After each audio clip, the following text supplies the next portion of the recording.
नमस्कार दोस्तों, मैं दिलीप कुमार। दोस्तों, आप तमाम बीएसएससी प्रथम इंटर स्तरीय बहाली से संबंधित परीक्षार्थियों को दिल से धन्यवाद कि आप लोगों ने जो एकजुटता दिखाई और जो लगातार छात्र आंदोलन किया, उसके वजह से ये बहाली यहाँ तक पहुँच पाई है।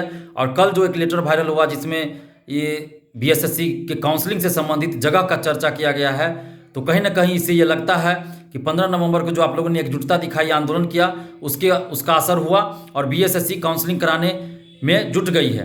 और 2 दिसंबर से 15 दिसंबर के बीच काउंसलिंग संभावित है। ऐसा लगता है कि अब हो जाएगा काउंसलिंग, लेकिन हम लोगों को एकजुट होकर आवाज़ उठाते रहना है, क्योंकि अभी तक काउंसलिंग की तिथि ऑफिशियली घोषित नहीं हुई है। और काउंसलिंग के बाद भी आपको फाइनल रिजल्ट के लिए और ज्वाइनिंग के लिए भी संघर्ष करना पड़ेगा। और आप लोगों ने खुद देखा है कि अभी तक इस बहाली में आगे तभी कुछ हुआ है जब आप लोगों ने एकजुट होकर आवाज़ उठाई है। तो आप लोगों को दिल से धन्यवाद कि आप लोग शुरू से एकजुट होकर आवाज़ उठाते रहे हैं और एकजुट होकर आंदोलन में भाग लेते रहे हैं। तो ये काबिले तारीफ़ है। आप लोगों ने जो प्रयास किया है वो काबिले तारीफ़ है। इसलिए आप तमाम परीक्षार्थियों को दिल से धन्यवाद। और हम उम्मीद करते हैं कि आगे भी आप लोग इसी तरह एकजुट होकर अन्याय के खिलाफ, शोषण के खिलाफ आवाज़ उठाते रहेंगे। और अगर कहीं भी समाज में, देश में, राज्य में कहीं भी कुछ गलत हो तो वहाँ विरोध आवश्यक है, तभी वहाँ न्याय मिल पाएगा। अन्यथा फिर वो मामला दब के रह जाता है। तो इसीलिए जहाँ भी गलत हो वहाँ विरोध कीजिए।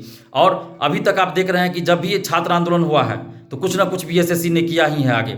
और बीएसएससी के सचिव अध्यक्ष महोदय को भी दिल से धन्यवाद कि आप हमेशा जब छात्रों ने एकजुट होकर आवाज़ उठाई है तो आपने छात्रों की मांगों पर, परीक्षार्थियों की मांगों पर विचार किया है और आगे कदम कुछ ना कुछ बढ़ाया है। तो इसके लिए आपको दिल से धन्यवाद। और आपसे आग्रह भी कर रहे हैं, आपसे मांग भी कर रहे हैं अध्यक्ष और सचिव महोदय कि आप अन्य मांगों पे भी विचार कीजिए। जो परीक्षार्थियों की मांगे हैं उन सभी मांगों पे विचार कीजिए और उन मांगों को भी पूरा कीजिए और जल्द से जल्द इस बहाली को आप पूरा कर दीजिए। और आप तमाम परीक्षार्थियों से भी हम आग्रह कर रहे हैं कि एकजुट बनाए रखिए। और जॉब में जाने के बाद भी आप इस संघर्ष को याद रखिएगा कि जो आपने 7.5 सालों में दुख और दर्द झेला है, जो संघर्ष किया है, उसको याद रखिएगा।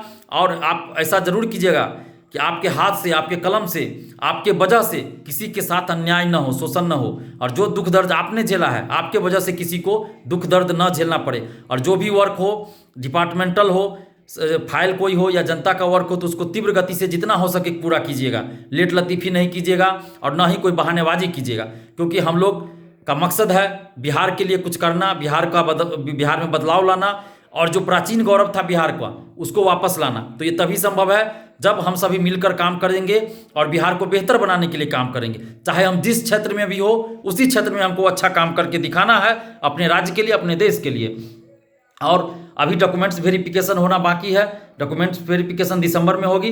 तो आप लोग अपने अपने डॉक्यूमेंट्स को अरेंज कर लीजिए, जहाँ भी जो कमी हो उसको पूरा कर लीजिए, ताकि लास्ट समय में आपको जब काउंसलिंग हो उस समय आपको कोई हड़बड़ी ना हो। इसलिए अभी से आप अरेंज करके रख लीजिए। और अगर कहीं कोई दिक्कत हो, अगर हमारी ज़रूरत हो तो आप बेहिचक बोलिए। कोई शिकायत हो तो वो भी हमें बता सकते हैं।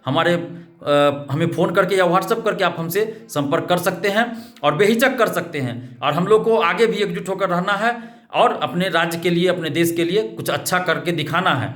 इसी संकल्प के साथ आप लोग अभी एकजुट रहिए और अपने अपने डॉक्यूमेंट्स को अरेंज कर लीजिए। और कल ही देखिए 3 तरह की बात हुई। किसान आंदोलन के आगे सरकार झुक गई, केंद्र सरकार, और कृषि कानूनों को वापस ले लिया गया। उसके बाद सुबह में देखिए होमगार्ड बहाली से संबंधित खबर छपी थी अखबारों में। 2010 में होमगार्ड की बहाली आई थी। कुछ जिलों में बहाली हो गई, बाकी जिलों में बहाली नहीं हुई थी। 1 नवंबर को हम लोगों ने आवाज़ उठाई थी और कल ही अखबारों में आई कि पटना से लेटर भेजा गया है और आदेश दिया गया है कि सभी जिलों में जहाँ जहाँ बाकी नहीं है, सभी जिलों में जल्द से जल्द इस बहाली को पूरा किया जाए। और रात में ये लेटर वायरल होता है बीएसएससी का। तो देखिए आंदोलन का असर हो रहा है। बस आगे भी हम लोग को एकजुट रहना है और एकजुट होकर अन्याय और शोषण के खिलाफ आवाज़ उठानी है। और अभी तक आप सभी परीक्षार्थियों ने जो एकजुटता दिखाई है, जो संघर्ष किया है, उसके लिए आप सभी को धन्यवाद। क्योंकि ये सिर्फ और सिर्फ आपके संघर्ष, आपकी एकजुटता का परिणाम है कि ये बहाली यहाँ तक पहुँच पाई है। तो इसके लिए आप लोग धन्यवाद के पात्र हैं। इसके लिए आपको दिल से धन्यवाद। जय हिंद।